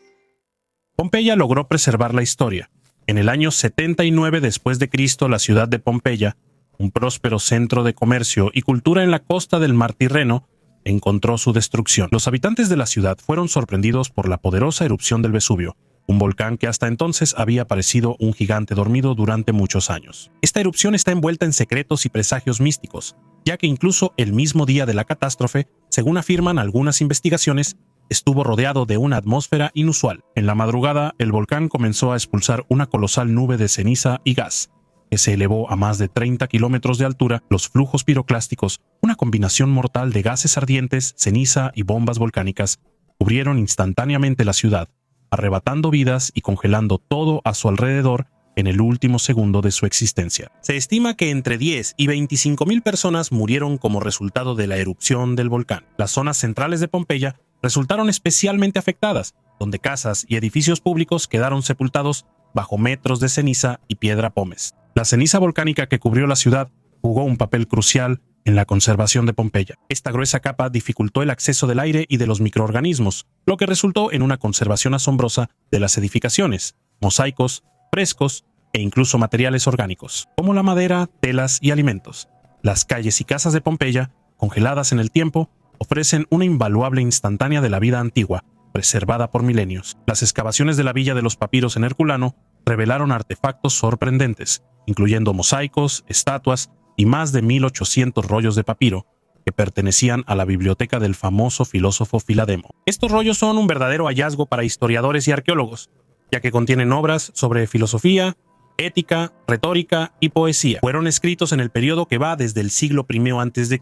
hasta el año 79 d.C., El estudio de estos documentos abre nuevas páginas en la comprensión de la cultura y la vida espiritual de los antiguos griegos y romanos, ilustrando la sofisticación de su pensamiento y la amplitud de sus conocimientos. Las tecnologías modernas juegan un papel clave en el estudio de estos textos antiguos. Métodos como el desenrollado virtual y el escaneo por rayos X permiten a los científicos leer los rollos de papiro sin intervención física, lo que elimina el riesgo de dañar estos materiales frágiles. De esta manera, Pompeya sigue siendo un testimonio de la tragedia y, al mismo tiempo, una cápsula del tiempo que ofrece una ventana única al pasado. La mina de oro mítica. En 1929 Australia encontró a su propio Indiana Jones. Louis Harold Bell Lasseter aseguraba que 3 décadas atrás había descubierto un enorme filón de oro en el corazón del continente. Casi no había pruebas, pero los rumores sobre un Klondike perdido emocionaron a buscadores de oro e historiadores. En 1930 Lasseter logró reunir una expedición y volvió a internarse en el interior del país. Con él fueron un piloto, 2 buscadores de oro, guías aborígenes e incluso un representante del gobernador. Sin embargo, Lasseter se comportaba de manera sombría, se contradecía en sus relatos y señalaba el camino de mala gana. Al llegar al monte Marjorie, declaró que estaban perdidos. Sus compañeros lo consideraron un impostor y se fueron. Lasseter se quedó solo con un cazador, pero pronto él también lo abandonó. Al final, Harold continuó el camino solo. Un año después lo encontraron muerto en una cueva. Según su diario, murió de agotamiento, habiendo pasado los últimos meses entre los aborígenes, tratando de sobrevivir. Mientras tanto, la leyenda del filón no se apagó. Numerosos buscadores recorrieron la cordillera McDonnell con la esperanza de encontrar oro. La prensa hablaba sobre el misterioso sueco Olaf Johansson, quien supuestamente también conocía el camino al tesoro. Más adelante aparecieron libros y películas. El director Luke Walker, en el proyecto Los huesos de Lasseter, encontró cartas de Harold que mencionaban a ese mismo Olaf y hacían referencia al filón perdido. Las investigaciones modernas no confirmaron grandes yacimientos en la zona señalada, aunque el geólogo Bill de Carley se topó con una veta de cuarzo que recordaba la descripción de Lasseter. Él creía que Harold solo estaba repitiendo historias de otros. Sin embargo, el misterio del tesoro sigue fascinando a los románticos y buscadores de oro. Una fragancia que tiene 3200 años. ¿Alguna vez te has preguntado cómo olían las personas en la antigüedad? No me refiero al olor del cuerpo humano. Hablo de la perfumería antigua. Siempre nos ha interesado saber qué comían las personas antiguas, qué les apasionaba, con qué soñaban. Entonces, ¿por qué no averiguar cómo olían? Pero eso es mucho más complicado. El olor no puede conservarse cientos de miles de años en la Tierra. Sin embargo, los científicos tampoco se quedan atrás y siempre encuentran la manera de recrear la vida de las personas antiguas. Científicos de la Academia Turca de los Aromas y la Asociación de Cultura de Fragancias crearon una composición basada en la fórmula de la famosa perfumista de la antigüedad, una mujer llamada Taputi Belo Tekalim. La fórmula con la que se creó el aroma fue descubierta en tablillas cuneiformes durante excavaciones en Asur, la capital de la antigua ciudad-estado asiria, en el territorio del actual Irak. En esas tablillas estaba detallada paso a paso la receta para crear el perfume, que era muy apreciado por las mujeres hace 3200 años. Taputi Belo Tekalim utilizaba para crear su perfume una combinación de diferentes flores y aceites, así como cálamo, cíperus, mirra, rábano picante, especias y bálsamo. Todos los componentes los mezclaba con agua y otros disolventes. Utilizaba el método de destilación como en la producción de licor casero, después filtraba varias veces el líquido obtenido. Métodos similares para la producción de perfumes se siguen usando hoy en día. Sin embargo, además del método físico de creación de perfumes, también se guiaba por rituales. Por ejemplo, elaboraba sus productos exclusivamente durante la luna llena. Pero hay partes que los científicos no han podido traducir. Bajo la palabra irsu, el autor de la receta se refería a algún tipo de recipiente. En realidad, este también pudo haber jugado un papel clave en la creación del aroma. Las tradiciones del arte perfumero en esta región tienen una antigüedad de 8000 años, así que los arqueólogos tendrán mucho trabajo buscando ese aroma antiguo con el que se encantaba a los hombres en la antigüedad. Máquinas aladas de los indígenas. Anteriormente ya les conté que muchos artefactos se pierden en los mercados negros inmediatamente después de ser descubiertos o pasan de mano en mano. En este caso, se pierde la cadena de su descubrimiento. Después de eso, se vuelve difícil establecer el origen de estos objetos, el lugar donde fueron encontrados y el pueblo al que pertenecían. En nuestro caso, hablaremos de aves de oro que se encontraron en las tumbas de los indígenas de la tribu Tairona. Los científicos no están completamente seguros de a quién pertenecían las máquinas aladas. Según la lógica de los arqueólogos, lo que se encuentra en el lugar de enterramiento pertenece a ese pueblo. pero en este caso existe la opinión de que estas aves fueron encontradas o desenterradas accidentalmente por la tribu Tairona hace mucho tiempo y luego les atribuyeron cierto simbolismo. Los Tairona eran una civilización altamente desarrollada, hasta que llegaron los españoles, quienes los exterminaron a todos. ¿Cuántas culturas fueron destruidas por estos conquistadores? Pero no hablemos de cosas malas.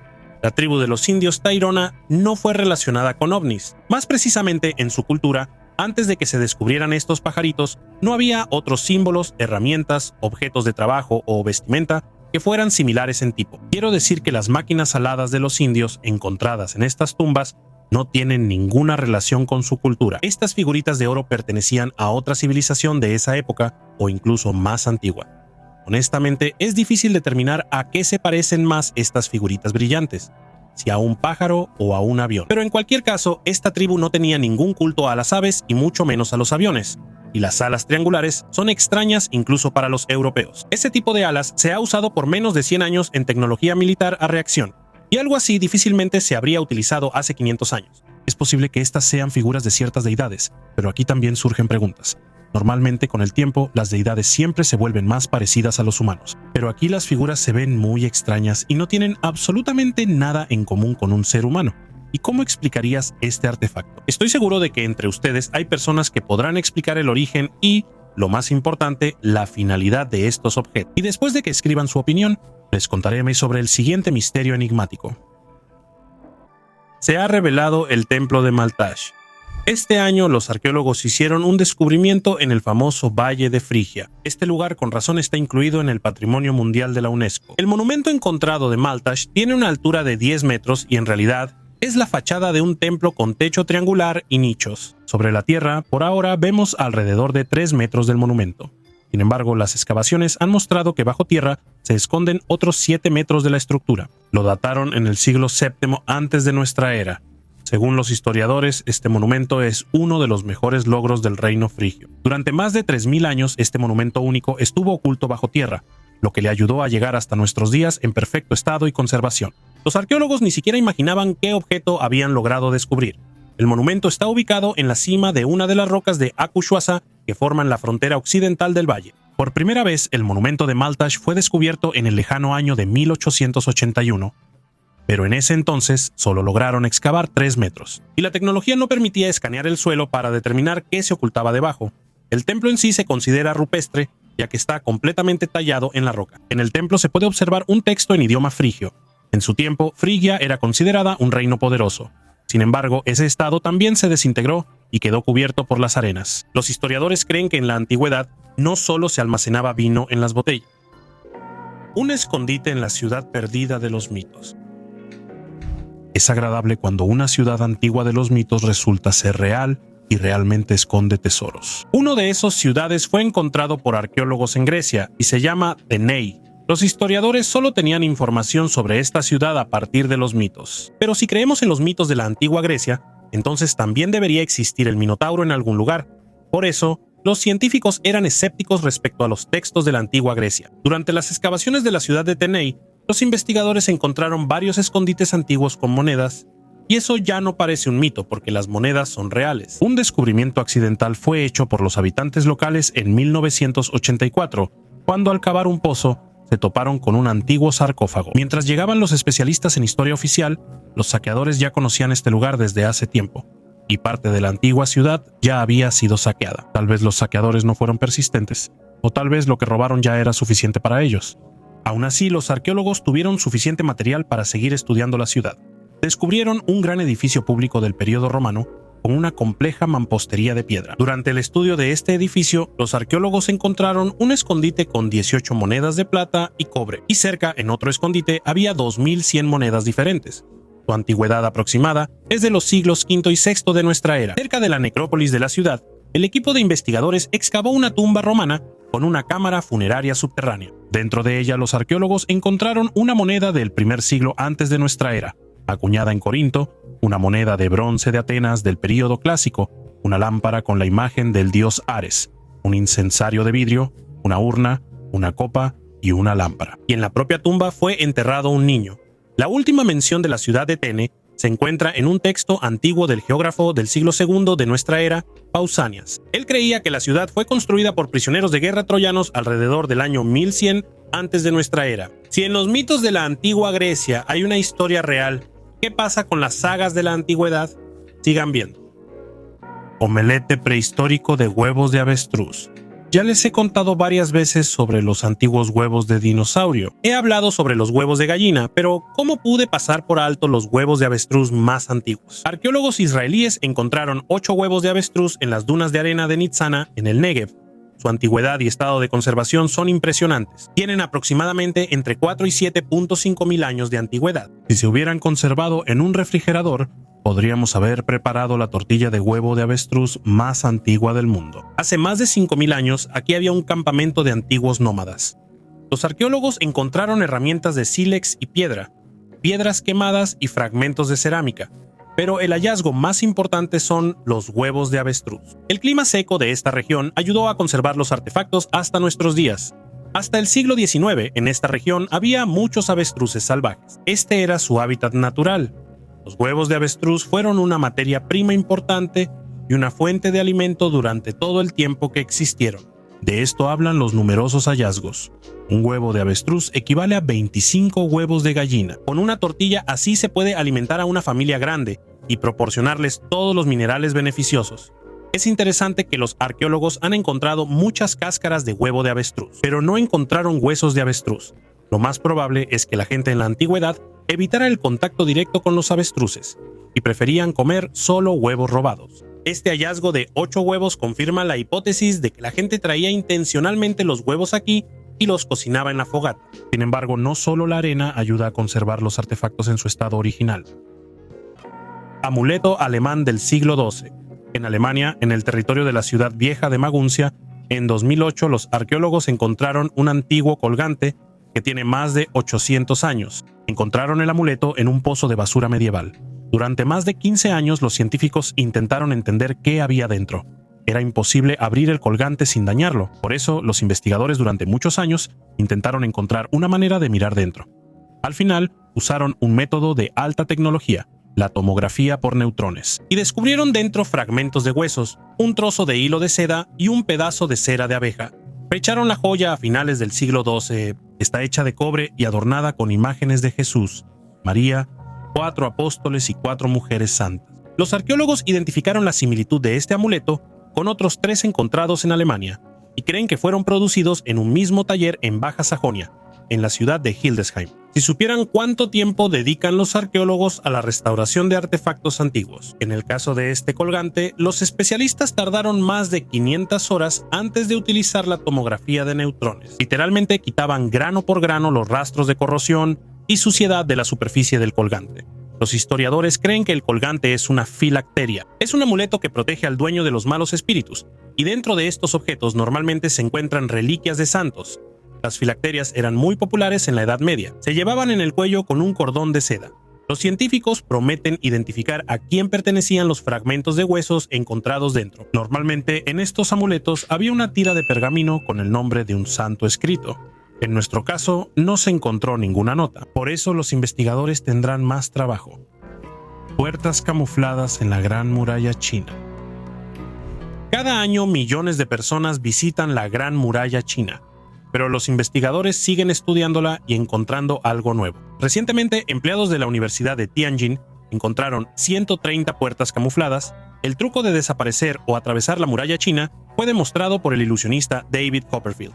Y resulta que hay algo de verdad en esto. Las puertas están tan cuidadosamente camufladas que desde fuera prácticamente no se ven. Y si te paras junto a la muralla y observas, puedes ver cómo los comerciantes o soldados se acercan a la muralla y desaparecen.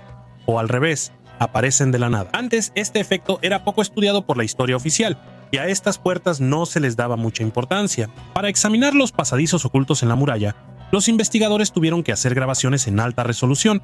Las puertas estaban tan bien integradas en la muralla que a veces hasta la mampostería coincidía. Al mismo tiempo, los pasadizos resultaban tan grandes que podía pasar por ahí un pequeño rebaño o una manada. Antes se creía que en algunas partes de la muralla no había pasadizos. Y ahora entendemos que hay pasadizos en todas partes. Simplemente en algunos lugares están cuidadosamente camuflados. Estos pasadizos ingeniosos y la propia construcción de la muralla, con una longitud de 21.000 kilómetros, les daban a los chinos en la antigüedad una enorme ventaja. Lo más probable es que este no sea el último sorpresa que nos espera mientras estudiamos la Gran Muralla China. Ahora vayamos a Italia, a un cementerio espeluznante. El bajorrelieve del águila en la antigua capital azteca. Los arqueólogos descubrieron por primera vez el bajorrelieve del águila en febrero de 2020, exactamente hace 3 años, y solo ahora, después de realizar muchas investigaciones, pudieron determinar el significado y el profundo sentido de esta imagen. El bajorrelieve tiene aproximadamente 600 años. Lo encontraron al pie del Templo Mayor, que se encuentra en el centro de Tenochtitlán, lo que hoy es la Ciudad de México. Ahora los arqueólogos están seguros de que el águila fue tallada durante el reinado de Motecuzoma y Luicamina. En el Templo Mayor se encontraron alrededor de 70 esculturas similares, pero este águila es la más grande de todas. Sus dimensiones son 106 por 70 centímetros. Impresiona no solo por su tamaño, sino también por su importancia, la cual se indica por su ubicación. El águila real es el símbolo más importante en la cultura azteca, y su ubicación en el centro del templo habla de la importancia del bajorrelieve. El águila era un ser sagrado en la cosmovisión de los aztecas, que estuvo presente en el nacimiento del sol. De ahí las puntas ennegrecidas y chamuscadas de sus alas, y era el símbolo de una de las órdenes militares de élite en la cultura azteca. Un anillo de oro con la inscripción Señora de la Tierra. La inscripción Señora de la Tierra, junto con la imagen del dios de la alegría, Bes, fueron encontradas en los anillos de oro. Este hallazgo fue realizado por arqueólogos de la Universidad de Australia en una tumba del antiguo Egipto en la ciudad de Ajetatón, que tiene aproximadamente 3.300 años de antigüedad. Bes, grabado en uno de los anillos, era el dios de la alegría y protector de las mujeres embarazadas. Está representado en el anillo como un enano. Además de los anillos, se encontró un collar hecho de pétalos de oro. En uno de los anillos había una inscripción que decía Señora de la Tierra.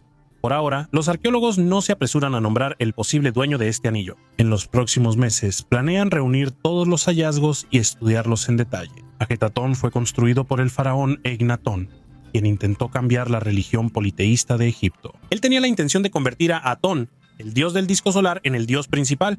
Trasladó la capital de Egipto de Tebas a Ajetatón, pero poco después de la muerte de Egnatón, la nueva ciudad fue abandonada y las reformas religiosas fueron revocadas por su hijo Tutankamón.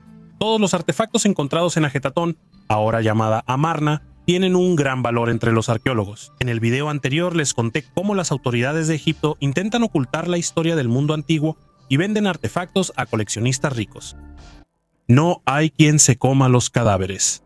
Ahora, la Torre del Silencio zoroástrica en la colina Malabar, un lugar sagrado para la comunidad parsi, está en peligro debido a la disminución de la población de buitres en esta zona. Estas aves juegan un papel clave en el ritual de Dame Nashini, que consiste en exponer los cuerpos de los fallecidos para que puedan regresar a la naturaleza. Sin embargo, la disminución de la cantidad de carroñeros en Mumbai, que comenzó en 2015, ha puesto en peligro esta antigua tradición. La Torre del Silencio o Dama, que tiene más de 300 años de antigüedad, es una estructura circular que simboliza la eternidad en la fe zoroástrica. Está ubicada en un terreno boscoso de 22 hectáreas. El círculo exterior de la torre está destinado a los hombres, el círculo medio a las mujeres y el círculo interior a los niños. Antes de colocar el cuerpo en la dama, los familiares rezan en unas construcciones especiales llamadas bungli, y luego los restos son llevados al Gandhi por inspectores especiales. Según las tradiciones zoroástricas, el contacto con un cuerpo muerto se considera una profanación, y los buitres cumplen una función importante al asegurar la pureza y mantener el equilibrio natural. Pero la urbanización, el cambio de hábitat y los problemas ecológicos han provocado una drástica disminución en la población de estas aves. Los procesos de descomposición de los cuerpos se han ralentizado, lo que ha dificultado la realización del rito. ¿Qué cambió el terremoto de Lisboa? Primero Изменило землетрясение в Лиссабоне. En 1755, Lisboa fue sacudida por uno de los terremotos más destructivos en la historia de Europa. La fuerza de la naturaleza azotó la ciudad de las colinas con una potencia inesperada, provocando un tsunami e incendios interminables que aumentaron la destrucción. El epicentro del terremoto, estimado en una magnitud de aproximadamente 8.5 a 9 en la escala de Richter, se encontraba en el Océano Atlántico cerca de la costa portuguesa. El terremoto ocurrió por la mañana cuando la mayoría de los habitantes se preparaban para celebrar el Día de Todos los Santos, lo que añadió un aire de misticismo a este aterrador suceso. La destrucción en Lisboa fue colosal. Alrededor del 85% de los edificios de la ciudad fueron destruidos, incluyendo importantes edificios religiosos, históricos y públicos. Según diferentes estimaciones, entre 10.000 y 100.000 personas perdieron la vida en la catástrofe. Muchos murieron bajo los escombros, otros fallecieron por el tsunami que llegó a la costa poco después del terremoto. Muchos creyentes consideraron el terremoto como un castigo de Dios por los pecados de la humanidad. Esta creencia llevó a procesiones religiosas masivas y confesiones públicas con la esperanza de apaciguar al cielo. Por otro lado, este evento impulsó a algunos filósofos y científicos a reflexionar sobre las causas naturales de tales catástrofes, lo que contribuyó al desarrollo de un enfoque científico para estudiar los terremotos. La reconstrucción de Lisboa fue puesta bajo el control del Marqués de Pombal, primer ministro de Portugal, quien tomó medidas decisivas e innovadoras. Pombal organizó la construcción de una nueva ciudad utilizando estructuras resistentes a los sismos y una planificación urbana estratégica que incluía calles anchas y rectas, así como edificios resistentes a los terremotos. Estas medidas no solo ayudaron a reconstruir la ciudad rápidamente, sino que también sentaron las bases para los métodos modernos de urbanismo. La influencia del terremoto de Lisboa en el desarrollo de métodos de respuesta a desastres naturales fue enorme. Los enfoques del Marqués de Pombal para gestionar las consecuencias de las catástrofes y la reconstrucción de la infraestructura se convirtieron en la base de las metodologías modernas de gestión de emergencias. Sus acciones demuestran lo importante que es responder de manera oportuna a las crisis, así como tomar en cuenta las lecciones del pasado para minimizar las pérdidas en el futuro. A pesar de los esfuerzos y logros significativos, muchos aspectos del terremoto de Lisboa siguen envueltos en misterio. Las preguntas sobre las causas exactas, los mecanismos del terremoto y sus consecuencias a largo plazo para la geología y la sociedad siguen preocupando a los científicos. Estos enigmas no resueltos mantienen el interés científico y estimulan la continuación de las investigaciones en el campo de la sismología y la protección civil. Las huellas del diablo. En la noche del 8 al 9 de febrero de 1855, aparecieron misteriosas huellas de pezuñas en la nieve de Devon. A lo largo de hasta 100 millas se podían ver en la cima de montañas, en casas, campos y calles estrechas. El recorrido de las huellas no se detuvo ni siquiera ante obstáculos como muros o ríos. Muchos creían que eran las huellas del mismo Satanás. Estas huellas, también conocidas como las pezuñas del diablo, dejaban tras de sí un rastro inexplicable. Las huellas parecían las de un burrito, pero su disposición indicaba que pertenecían a una criatura bípedo. Cada huella tenía un ancho de unos 8 centímetros y una longitud de aproximadamente 10 centímetros, y la distancia entre ellas era de 20 a 40 centímetros. Las huellas se extendían por todo el condado de Devon, incluyendo la zona del estuario del Exe. Uno de los aspectos más inusuales era que las huellas aparecían de la nada y luego desaparecían. A veces se interrumpían en un montón de heno, para luego continuar del otro lado. En el periódico The Times del 16 de febrero de 1855, estas huellas fueron llamadas las huellas del diablo. Muchos rápidamente relacionaron este fenómeno con el príncipe de las tinieblas, especialmente cuando las huellas aparecían en la entrada de las casas y alrededor de las iglesias. Algunas personas creían que las huellas eran un engaño. Algunos consideraban posibles fuentes oscuras huellas de gatos, liebres, ratones y tejones. Sin embargo, ningún animal podría haber dejado huellas en el techo. Por supuesto, no faltaron las teorías sobre extraterrestres. Algunos relacionaban las huellas con ovnis o monstruos marinos. El científico Mike Dash sugirió que podría haber diferentes causas detrás de las huellas. Sin embargo, el origen exacto de las huellas sigue siendo desconocido hasta ahora. Algunos siguen creyendo que fue Satanás quien deambuló por Devon en aquella fatídica noche de 1855. ¿Y ustedes qué opinan al respecto? Escriban su opinión en los comentarios. El faro del terror. Los faros han estado envueltos en misticismo desde hace mucho tiempo. Su tarea aparentemente utilitaria de guiar a los barcos se enfrenta al poder impredecible de las olas del océano. Sin embargo, el faro de Tevennec en la Bretaña francesa tiene una reputación especialmente siniestra. Justo después de que entró en funcionamiento en 1875, comenzaron a circular rumores de que los cuidadores se volvían locos o morían en circunstancias misteriosas. Y se dice que los propios constructores escucharon gritos en bretón: «¡Váyanse! ¡Váyanse! Este es mi lugar». Tevennec se encuentra en un islote rocoso en el turbulento canal de Ras de Seine. La administración tardó mucho en determinar el estatus del faro: un infierno para los empleados en mar abierto, un purgatorio en una isla remota o un paraíso en la costa. Debido a la pequeña linterna, se le asignó la categoría de paraíso, poniendo solo a un vigilante. Y eso a pesar de que las condiciones allí son extremadamente difíciles. Con el tiempo, las leyendas comenzaron a multiplicarse. Alguien recordaba un exorcismo fallido, alguien describía el fantasma de un marinero que murió de sed en la roca, y el escritor Anatole Lebras popularizó estas historias. En 1910, el faro fue automatizado, siendo el primero en Francia. Se considera que nadie quería trabajar allí. Solo a finales del siglo XX, el historiador Jean-Christophe Fichu explicó: los archivos de la ciudad de Quimper no confirman ni locuras masivas ni muertes misteriosas. El lúgubre aullido se explica por una gruta submarina en la que el chapoteo del agua se mezcla con las corrientes de aire, creando sonidos aterradores. Y aún así, Tevenek sigue siendo en el folclore bretón el faro más maldito del país. Este video ha llegado a su fin, pero pueden ver muchísimos otros videos en el canal, donde he hablado sobre los hallazgos más místicos de los arqueólogos, e incluso he mostrado pruebas de la existencia de ovnis en la antigüedad. Te los recomiendo mucho. Gracias por ver este video hasta el final. Hasta luego a todos.